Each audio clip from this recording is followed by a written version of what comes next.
इसमें दोनों डिफाइंड है, मैक्स लॉस भी डिफाइंड है, मैक्स प्रॉफिट भी डिफाइंड है। ये स्ट्रेटेजी ऐसी है कि आपको पहले से पता चलेगा कि मेरा लॉस होगा तो मैक्सिमम कितना होगा और मैक्सिमम प्रॉफिट कितना होगा।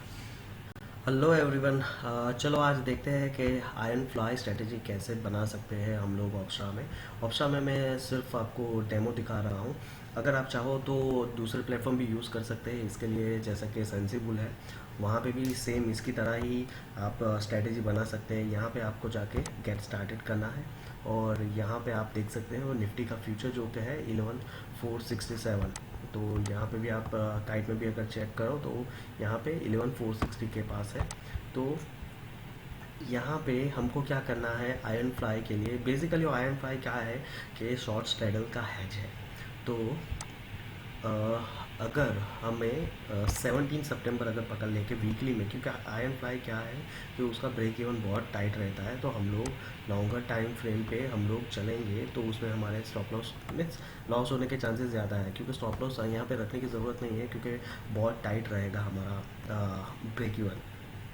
और लॉस कंपेरेटिवली बहुत कम हो रहेगा प्रॉफिट के हिसाब से, मगर प्रोबेबिलिटी ऑफ प्रॉफिट बहुत कम है। तो 11467 है और हम लोग 17 सितंबर की एक्सपायरी पकड़ लेते हैं और आज है 13 तो 11450 रहेगा हमारा स्पॉट प्राइस, जो कि उस पर हम बनाएंगे पहले शॉर्ट स्ट्रैडल। तो ये बन गया हमारा शॉर्ट स्ट्रैडल। अभी आप देखो तो उसका मैक्सिमम प्रॉफिट 9.20% है, ठीक है, और प्रोबेबिलिटी ऑफ प्रॉफिट 53 है, जो कि अगर हम लोग हैज करेंगे तो रिड्यूस हो जाएंगी, क्योंकि इसके ऊपर का जो हम कॉल और पुट से हैज करेंगे उसका प्रीमियम भी ज़्यादा रहेगा, तो इसमें प्रॉफिट कम रहेगा। तो ये जो है वाइडर जो डिफरेंस है वो नैरो हो जाएगा, ऐसे हो जाएगा और यहाँ से ग्राफ चेंज हो जाएगा, ठीक है। तो यहाँ पे ब्रेक इवन जो है 11261 है और ऊपर की तरफ 11639, जो कि हैच करने के बाद इसका ब्रेक इवन चेंज हो जाएगा और एस्टिमेटेड मार्जिन जो है 1.5 लाख करीबन है, वो भी बहुत कम हो जाएगा। आप बहुत कम में वो स्ट्रेटजी बना पाओगे, मगर प्रोबेबिलिटी ऑफ प्रॉफिट बहुत कम हो जाएगी। तो आपको क्या करना है कि जब भी मार्केट वॉलेटाइल ना हो के रेंज बाउंड रहेगा, तभी आपको ये स्ट्रेटेजी यूज़ करनी है। जैसे कि मैं एक आपको एग्जांपल दे देता हूँ कि अगर मान लीजिए कि ये जो बड़ी कैंडल है, ठीक है, ये बहुत बड़ी कैंडल है। अब इसमें आपको डिफाइन करने में थोड़ा दिक्कत रहेगा क्योंकि बहुत बड़ा वॉल्यूम से गिरा था। अभी उसके नेक्स्ट कैंडल में हाई और लो, उसके अंदर अगर मार्केट ओपन होता है तो आप ऐसी कोई स्ट्रेटेजी बना सकते हो, स्ट्रेडल बेच सकते हो, आयरन फाइव बना सकते हो, क्योंकि वहाँ पे रेंज बाउंड होने के चांसेस है, क्योंकि गैप अप नहीं हुआ है, गैप डाउन नहीं हुआ है, ठीक है। और इसकी वजह से देखो ये चांसेस है, मगर क्या है, ये वॉलेटाइल भी था ये मार्केट, क्योंकि ऐसी छोटी कैंडल नहीं थी, देखो ऐसी छोटी कैंडल नहीं थी, फिर भी ये वॉलेटाइल था। तो ऐसा ऐसे अगर आप स्पिनिंग टॉप जैसी अगर कैंडल आपको मिल पाए तो वो दिन आपके लिए बेटर रहेगा। यू नेवर नो कि वो वैसे ही चलेगा कि नहीं, मगर आप एडजस्ट कर सकते हो। तो उसको छोड़ के हम लोग स्ट्रेटजी की तरफ फोकस करते हैं। तो ये स्ट्रेटल हमने बनाया, अब इसको हम क्या करेंगे, इसको हैज करेंगे, ठीक है। 11450 पे है, तो हम लोग 11550 से सॉरी 550 कॉल से हैज करते हैं और पुट को 350 से हैज करते हैं। तो ये बन गया हमारा आयरन फ्लाई। अगर आप देखो तो पहले प्रोबेबिलिटी चेक कर लेते हैं, क्योंकि देखो पहले 50 थी, अभी 25% हो गया। क्यों क्यों क्योंकि रेंज बहुत कम हो गई, बहुत नैरो हो गई, मगर उसके सामने हमको बेनिफिट क्या मिला है कि हमारा मैक्स लॉस भी बहुत लिमिटेड हो गया। 2.5% मैक्स लॉस है, उसके सामने 14% प्रॉफिट है, तो रिस्क टू रिवॉर्ड रेशियो बहुत अच्छा है। मगर ड्रॉबैक क्या है ये स्ट्रेटेजी का कि प्रोबेबिलिटी ऑफ प्रॉफिट भी बहुत कम है, तो चांसेस बहुत कम है आप ये स्ट्रेटेजी में प्रॉफिट ले सको। ठीक है, तो इसके लिए आपको बहुत श्योर होना चाहिए कि ऐसी स्ट्रैटेजी कब चलेगी, क्योंकि इसमें ठीठा ठीठी होने की चांसेस बहुत ज़्यादा होना चाहिए। तो ये स्पेशली अगर आप एक्सपायरी डे के दिन ही बनाओ तो बेटर रहेगा, 17 सितंबर को ही तो बेटर रहेगा। मगर उसमें भी चांसेस नहीं, ऐसा नहीं है कि आप यहाँ पे कुछ प्रॉफिट कर ही लो हर दफ़ा। वो ब्रेकआउट करके नीचे भी जा सकती है, ऊपर भी जा सकती है। मगर यहाँ पे अगर आपको 1200 के सामने 6000 तक का प्रॉफिट मिल रहा है तो फिर ठीक है, बहुत अच्छा खासा प्रॉफिट है। मगर तो आपको पता होना चाहिए कि रेंज बाउंड हो रहेगा। और यहाँ पे अगर आप ब्रेक इवन देखो तो 11350 समथिंग है, और 11534, ठीक है। तो ब्रेक ब्रेक इवन भी नैरो हो गया है, ठीक है। मगर ये पूरा वीकली है, और एक्सपायरी के दिन बनाओगे तो उससे भी नैरो हो जाएगा।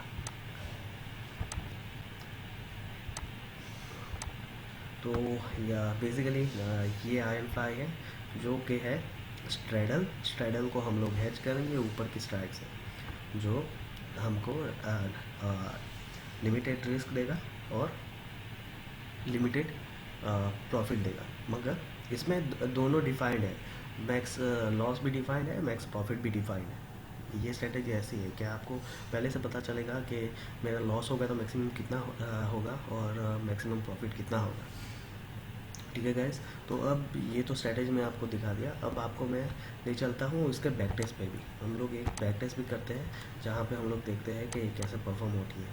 तो मान लीजिए कि 27 अगस्त लास्ट एक्सपायरी थी, और हम लोग 21 में बैक टेस्ट करते हैं 11400, ठीक है। तो 11389, तो हम लोग 11400 ले लेंगे। इसका पहले हम लोग शॉर्ट स्ट्रैडल बना देंगे। अब हमको क्या करना है, 100 पॉइंट ऊपर हमको इसको हैच करना है, ये स्ट्रेटेजी को। तो 11300 को हम लोग बाय कर लेंगे, और 11500 को हम लोग बाय कर लेंगे। तो ये बन गया हमारा आयरन फ्लाई। तो यहाँ पे हमारा मैक्स लॉस 1300 है और मैक्स प्रॉफिट 6000, ठीक है। और 11318 और 11482, तो ये हमारी रेंज है, इसके अंदर हमको निकलना है प्रॉफिट लेके। तो देखते हैं क्या होता है। अभी हम लोग इंट्राडे पे देखते हैं तो कैप कैसे परफॉर्म करता है, देखते हैं।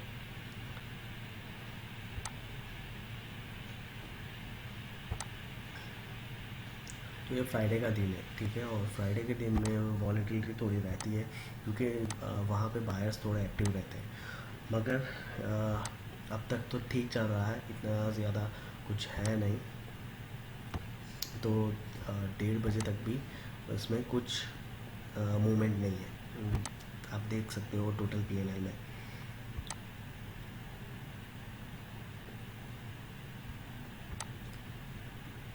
तो ये फ्राइडे के दिन अगर आप देखो तो इसमें प्रीमियम कुछ ज़्यादा गला नहीं, मगर फिर भी आप एंड ऑफ द डे 300 रुपये लेके निकल रहे हो, ठीक है।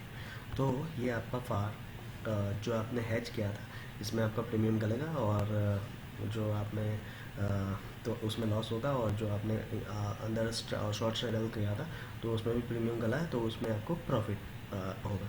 तो basically this is on Friday. अभी हम लोग डेली टाइम फ्रेम पे चलते हैं। डेली टाइम फ्रेम पे बहुत रिस्की हो जाएगा, देख सकते हो आप। जैसे दूसरे दिन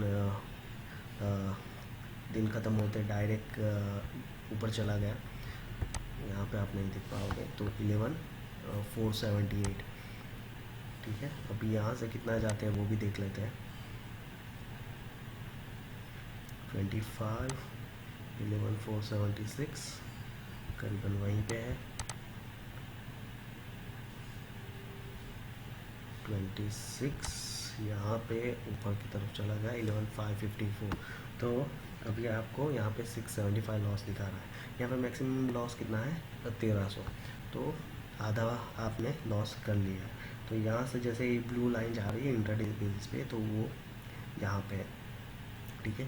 तो और 27 को यहाँ पे आ जाएगी, तो आप वहाँ पे आप देख पाओगे कैसे लॉस होता है, कितना होता है। और ये 27, 1530, ठीक है। तो 1057 आपको लॉस हुआ है। यहाँ पे अगर आप P&L देखोगे तो आपको पता चल जाएगा, क्योंकि ये 11,400 हम लोग ने शॉर्ट किया, तो मार्केट ऊपर की तरफ गया तो इसमें प्रीमियम बढ़ गया, जिसमें हमको लॉस हुआ। यहाँ पे पुट हमने बेचा था तो उसमें प्रीमियम गल गया, तो इसमें हमको प्रॉफिट हुआ। इसके कंपेरेटिवली हमने यहाँ पे ज़्यादा बनाया। अगर हम लोग शॉर्ट स्ट्रेडल में होते तो यहाँ पे हम लोग प्रॉफिट लेके निकले होते करीबन 2400, मगर हम लोग ने रिस्क डिफाइन कर लिया था पहले से कि मुझे लॉस लेना नहीं है ज़्यादा, तो हम लोग ने हेज किया, ठीक है। तो 61 पे हेज किया, 11,300 का पुट लेके, और 45 पे हम लोग ने 11,500 का कॉल हेज किया। तो ये बढ़ के 10-12 रुपये ऊपर चला गया, तो इसमें हमको 1000 रुपीज़ मिले, मगर ये पूरा कर गया 11,300 का पुट, तो इसमें 4500 हमको गए, तो इसकी वजह से हमको ये लॉस हुआ है 10,057। तो ये 1057, तो ये बेसिकली टाइम फ्लाई स्ट्रेटेजी है, जो आप अगर आपको फेवरेबल मार्केट कंडीशन लगे तभी आप यूज़ कर सकते हो। अभी एक सिंपल हम लोग 27 एक्सपायरी के दिन ही बैक टेस्ट कर लेते हैं, तो हमको पता चले कि कैसे परफॉर्म होती है। तो इसको हम लोग स्टार्ट डेट 27 ही ले लेते हैं, ठीक है। तो ये हम लोग क्या करेंगे कि एक्सपायरी डे पे ही हम लोग टेस्ट कर रहे हैं कि कैसे परफॉर्म होती है। तो 11,586, तो हम लोग 11,550 ले सकते हैं, या तो फिर 11,600 ले सकते हैं। हम लोग सिलेक्ट करेंगे 11,600, ठीक है। तो 11,600 पे हम लोग शॉर्ट स्ट्रेडल अब सॉरी बाय कर लिया मैंने, वापस डिलीट करना पड़ेगा क्योंकि इसमें सिमुलेटर में फ्लिप नहीं कर सकते। तो हम लोग यहाँ पे सेल करेंगे पहले 11,600 और 11,600 पुट, ठीक है। तो यहाँ पे क्या है, बहुत ही कम प्रीमियम है, ठीक है। तो इसमें देखो अभी प्रॉफिट बहुत लिमिटेड है और लॉस बहुत अनलिमिटेड है, ठीक है, टोटल अनलिमिटेड है। तो अगर मार्केट कोई भी एक डायरेक्शन में ब्रेकआउट देता है तो ये अच्छा खासा आप लॉस कर लोगे, ठीक है। तो एक्सपायरी देखे दिन नेकेड सेलिंग में बहुत संभाल के करना चाहिए, और अगर आप करते भी हो तो यहाँ पे स्ट्रिक्टली स्टॉप लॉस लेके चलो। अब वो आपको पता होना चाहिए कि आपको कहाँ पे रखना है स्टॉप लॉस। अगर आप चाहो तो डबल पे भी रख सकते हो, ट्रिपल प्रीमियम पे भी रख सकते हो, ठीक है, क्योंकि आपको रेंज देख के चलना है, तो तभी उसके हिसाब से आप रखोगे, ठीक है। तो हम लोग ने 11,600 का कॉल पुट बेच दिया है, अब उसको हैज करेंगे। अभी क्या है कि इसमें प्रीमियम ज़्यादा नहीं है, तो हम लोग 50 पॉइंट्स पे ही हैज करेंगे, ठीक है। मतलब 37 है, तो हम लोग इसको 11,550 पुट ले लेते हैं, और 650 कॉल, ठीक है। कॉल की साइड में प्रीमियम बहुत कम रहेगा। अभी आप देखो तो यहाँ पे 1,000 रुपये के सामने 2,700 रुपया प्रॉफिट है, ठीक है। और 11,564 और 11,636 ये आपका ब्रेक इवन है। अभी हम लोग प्रैक्टिस करते हैं, ठीक है। 30 मिनट्स के टाइम फ्रेम पे चलते हैं।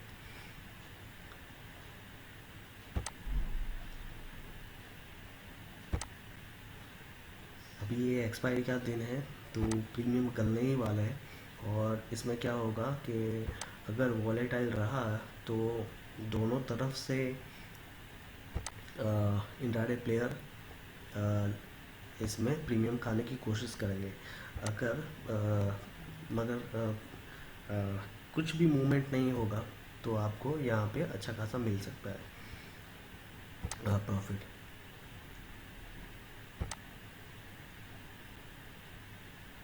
देखो अभी आपका ये ब्रेक इवन क्रॉस कर चुका है 11,568, ठीक है, ये एग्जैक्टली क्रॉस कर चुका है। तो यहाँ पे आप चाहो तो ऊपर की तरफ से भी एक कॉल एडिशनल बेच सकते हो प्रॉफिट में आने के लिए, या तो फिर वहाँ पे आप वेट कर सकते हो कि आपको लगे कि मार्केट नहीं आपकी रेंज में ही एक्सपायर होगा, तो आप वहाँ पे वेट कर सकते हो। तो आप अपने हिसाब से एडजस्ट कर सकते हो। इसमें इतना ही बेनिफिट है कि आपका रिस्क डिफाइंड है और प्रॉफिट भी डिफाइंड है। अभी पॉइंट पे अभी आपको सेम पॉइंट पे एक्सपायर होता है तो करीबन 2700 2692 दैट्स द मैक्स प्रॉफिट वहाँ तक का मिलेगा, या तो फिर साइड में थोड़ा बहुत भी होगा तो उसके हिसाब से मिलेगा। मगर अभी देखो कि वो आपका ब्रेक इवन को क्रॉस करके नीचे निकल चुका है। तो अभी कितना है ओवरऑल आपका मैक्सिमम लॉस हो सकता है कि 982, मगर अभी पी कितना है 427 और टाइम कितना है 1520। अगर यहाँ पे अभी एक्सपायर होता है तो आपका 900 रुपया जा सकता है। ओके अभी ये ओके, तो ये थोड़ा ऊपर एक्सपायर होता है 11560, ठीक है, आपके ब्रेक इवन से थोड़ा ही नीचे। अभी हम लोग प्रीमियम देख लेते हैं। तो ये जो कॉल है वो गल जाएगा क्योंकि मार्केट नीचे गिरा है, और ये पुट में प्रीमियम थोड़ा बढ़ गया, ठीक है। अभी ये थोड़ा अंदर होता तो ये भी एक्सपायर हो जाता, हम लोग थोड़ा बहुत प्रॉफिट लेके निकलते। मगर ये थोड़ा अंदर अ, थोड़ा बढ़ा, उसकी वजह से हमको यहाँ पे ऑलमोस्ट 300 रुपये लॉस हो गए। ये पुट ये दोनों तो वर्थलेस हो जाएंगे, ठीक है। तो इसका प्रीमियम भी गल चुका, तो ये जो पैसा है तो वो एडिशनल हम लोग मार्केट में दे रहे हैं, मगर ये हमको अनडिफाइंड रिस्क से बचा लेंगे। तो उसकी वजह से हमको प्रॉफिट लॉसेस बहुत लिमिटेड है, ठीक है। तो that's a simple strategy of I and fry. तो आप चाहो तो एक्सपायरी के टाइम पे आप यूज़ कर सकते हो, या तो फिर आपको जब भी लगे कि आप रेंज बाउंड मार्केट में हो तभी आप यूज़ कर सकते हो। तो मोस्ट प्रोबेबली इसको यूज़ किया जाता है इंट्राडे के लिए, क्योंकि पोजिशनल में ये चल नहीं सकता क्योंकि इसका ब्रेक इवन बहुत टाइट है। तो ठीक है गाइस, तो this is the simple strategy I and fry. यहाँ पे इतना इतना ही है कि आप जो आप शॉर्ट स्ट्रैटल बना रहे हो उसको आप हैच कर रहे हो ऊपर की तरफ और नीचे की तरफ, कॉल पुट से बाय करके उसको हैच कर रहे हो, जिससे आपका ब्रेक इवन नैरो डाउन हो जाएगा, जिससे आपका लॉस लिमिटेड हो जाएगा और प्रॉफिट भी लिमिटेड हो जाएगा, मगर आपका रिस्क टू रिवॉर्ड रेशियो थोड़ा हायर रहेगा। तो that's all for now, thank you guys.